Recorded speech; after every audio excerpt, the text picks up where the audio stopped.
Hello मेरे प्यारे दोस्तों, स्वागत है आप सभी का विनर्स इंस्टीट्यूट के यूट्यूब प्लेटफॉर्म के स्टैंड मिनट शो पर। मैं हूं आपकी सुरभि मैम और आज हम बात करने वाले हैं एमपी जीके के बारे में। यानी ये छोटा सा वीडियो आपके एमपी जीके से रिलेटेबल होगा। इसमें हम जो कवर करने वाले हैं वो है वन संसाधन, टाइगर रिजर्व और इसके साथ साथ में आपका अभ्यारण्य हो गए जो आपकी सेंचुरी कही जाती है, या फिर हम इसके साथ साथ देखा जाए तो राष्ट्रीय उद्यान। ये सबको हम कवर करने वाले हैं। इसके सारे क्वेश्चन सॉल्व होंगे। जब से आपके एग्जाम में एमपी जीके का वेटेज बढ़ गया है तो इसके लिए इसकी महत्वता और भी ज्यादा बढ़ जाती है। तो चलिए बिना टाइम वेस्ट किए इस वीडियो सेशन की शुरुआत कर देते हैं। सबसे पहले एक चीज आपको जानना जरूरी है कि वर्तमान में हमारे यहाँ पर टाइगर रिजर्व कितने हैं। तो ध्यान में रखिएगा कि टाइगर रिजर्व 9 है। अगर अभ्यारण्यों की संख्या पूछी जाए तो 26 अभ्यारण्य है। और अगर आपसे राष्ट्रीय उद्यानों की संख्या पूछ ली जाए तो आपको ध्यान में रखना है कि 11 राष्ट्रीय उद्यान हमारे मध्य प्रदेश में शामिल है। अभी चलिए शुरुआत करते हैं हमारे क्वेश्चन की। सबसे पहला क्वेश्चन आ गया है कि मध्य प्रदेश में एकमात्र शहरी राष्ट्रीय उद्यान कौन सा है। तो ये है आपका वन विहार, जो कि कहां पर स्थित है। तो ये आपके भोपाल में स्थित है। और भोपाल में भी कहां पर स्थित है। तो ये आपके बड़ा तालाब यानी कि आपके भोजताल के पास में स्थित है। और भोजताल की बात करी जाए तो इसको रामसर साइट में शामिल कर लिया गया है। ये एक आर्द्र भूमि है। चलिए नेक्स्ट क्वेश्चन है आपका, मध्य प्रदेश के किस राष्ट्रीय उद्यान को प्रोजेक्ट टाइगर में सबसे पहले शामिल किया गया। तो सबसे पहले जिसे शामिल किया गया है वो है कान्हा किसली नेशनल पार्क, जो कि कब शामिल किया गया। तो 1973 में। और यहाँ पर एक हमारा जो राजकीय पशु है हार्ड ग्राउंड बारहसिंगा, इसके संरक्षण के लिए भी काफी वर्ल्ड फेमस नेशनल पार्क है। चलिए नेक्स्ट क्वेश्चन पर चलते हैं हम कि मध्य प्रदेश के कौन से जिले में सफेद बाघ पाया जाता है। तो ये आपका सफेद बाघ जो पाया जाता है ये आपके रीवा जिले में पाया जाता है। कहां से आया था ये। तो इसका नाम ध्यान में रखिएगा कि एक राजा थे जिनका नाम था मार्तंड सिंह जूदेव। मार्तंड सिंह जूदेव जो कि कहां से लेकर आए थे इसको। तो सीधी के बरगढ़ी के जंगलों से पकड़कर लेकर आए थे अपने गोविंदगढ़, जो कि कहां पर स्थित है आपके रीवा में। कहां पर लेकर आए थे। तो गोविंदगढ़ लेकर आए थे। इनका नाम ध्यान में रखिएगा कि जो बाघ का नाम है आपका मोहन। ठीक है, मोहन को पकड़कर लेकर आए थे, तब से यहाँ पर सफेद बाघ पाए जाते हैं। अगर आपसे पूछ लिया जाए कि सफेद बाघों के पूर्वज कौन है तो मोहन का नाम आपको ध्यान में रखना है। ठीक है, वर्तमान में बात करी जाए ये आपको देखने को मिल जाएंगे मुकुंदपुर व्हाइट टाइगर सफारी, जो कि मैहर जिले में आती है। ठीक है, नेक्स्ट है आपका भारतवर्ष के जंगलों का सबसे बड़ा क्षेत्र किस राज्य में है। तो भारतवर्ष के जंगलों का सबसे बड़ा जो क्षेत्र है वो हमारे ही मध्य प्रदेश में है। अगर पूरे क्षेत्र की बात करी जाए तो 73,073 वर्ग किलोमीटर में फैला हुआ है वन क्षेत्र। लेकिन अगर आपसे दूसरे नंबर का पूछ लिया जाए तो ध्यान में रखिएगा कि अरुणाचल प्रदेश दूसरे नंबर पर सबसे ज्यादा जहां पर वन पाए जाते हैं, वन क्षेत्र पाया जाता है। और तीसरे नंबर पर अगर आपसे पूछ लिया जाए तो छत्तीसगढ़ का नाम आपको ध्यान में रखना है। लेकिन अगर आपसे पूछ लिया जाए कि हमें परसेंटेज पर बताइए, अगर परसेंटेज की दृष्टि से पूछा जाए तो पहला राज्य जहां पर सबसे ज्यादा वन क्षेत्र पाए जाते हैं तो वो है मिजोरम। और अगर आपसे पूछ लिया जाए कि केंद्र शासित प्रदेशों में सबसे ज्यादा कहां पर है तो ये है आपके लक्षद्वीप पर। ये सारा डेटा आपको ध्यान में रखना है और इन दोनों के बीच में डिफरेंस को भी समझना है। ये वन क्षेत्र है और ये है आपके परसेंटेज की दृष्टि में। चलिए नेक्स्ट है आपका, निम्नलिखित में से मध्य प्रदेश के किस क्षेत्र में सघनतम वन पाए जाते हैं। तो जो सघनतम वन क्षेत्र पाए जाते हैं आपकी सतपुड़ा मैकल में। और कौन से प्रकार के वन पाए जाते हैं तो ये आपका सागौन हो गया। ठीक है, और सागौन ये आपका सतपुड़ा मैकल क्षेत्र कहां पर आ जाता है। तो ये आपका बालाघाट सिवनी डिंडोरी इस वाले क्षेत्र में आ जाता है।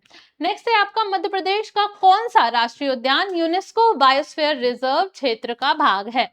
तो ये है आपका सतपुड़ा। और कौन सा है इसमें बायोस्फीयर रिजर्व। तो पचमढ़ी बायोस्फीयर रिजर्व, जो कि हमारे मध्य प्रदेश का हिल स्टेशन कहा जाता है।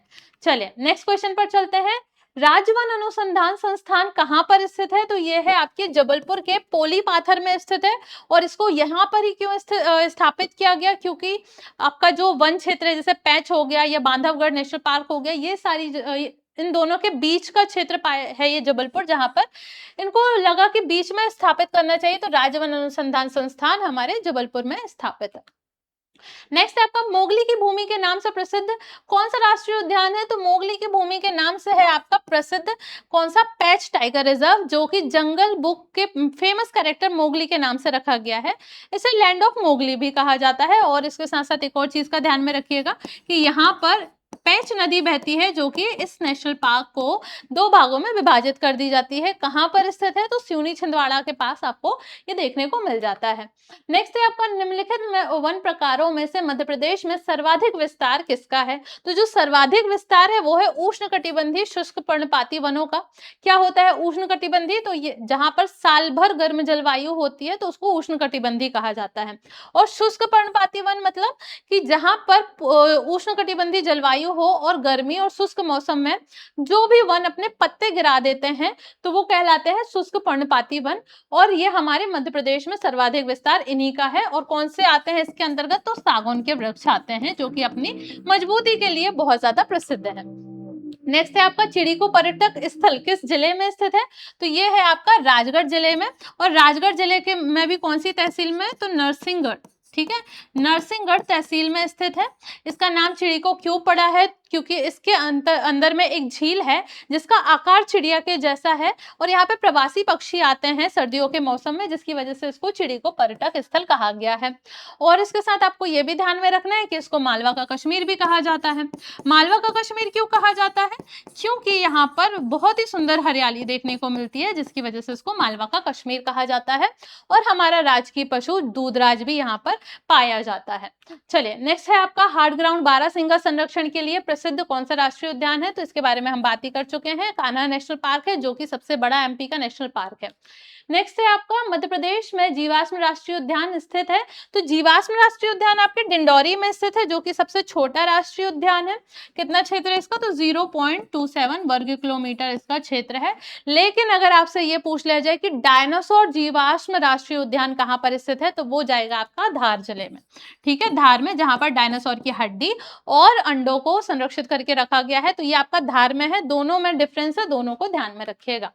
नेक्स्ट है आपका मध्य प्रदेश में कुल वनों के कितने प्रतिशत भाग पर सागौन के वृक्ष पाए जाते हैं? तो लगभग 20% भाग पर सागौन के वृक्ष पाए जाते हैं। अगर टोटल डेटा देखा तो 19.36% पाए जाते हैं, जो कि आपके लगभग 20% के आसपास मिल जाते हैं। ठीक है, सबसे ज्यादा सागौन के वृक्ष है हमारे यहाँ।